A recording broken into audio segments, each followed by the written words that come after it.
நீங்களே உங்கள் ப்ராடக்ட்டை குவாலிட்டின்னு சொல்லிக்கிட்டா எப்படிங்க? மற்றவங்க சொல்ல வேண்டாமா? இந்த மாதிரி கேள்விலாம் நம்ம பேஜில் நியூவாக ஆர்டர் பண்ணணும் அப்படின்னு நினைக்கிறவங்களுக்கு இருக்கலாங்க. அதனால தாங்க நேற்று நம்ம பேஜில் ஒரு போல் வச்சுருந்தோம்.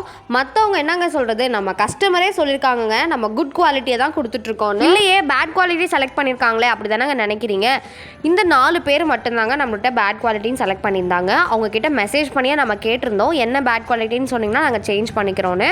அவங்க 4 பேருமே நாங்கள் தெரியாமல் டச் பண்ணிட்டோம் சிஸ்டர், எங்களுக்கு சேஞ்ச் பண்ண முடியலை திரும்ப அப்படின்னு சொல்லியிருந்தாங்கங்க. உண்மையாகவே எனக்கு ரொம்ப சந்தோஷமாக இருந்துச்சுங்க.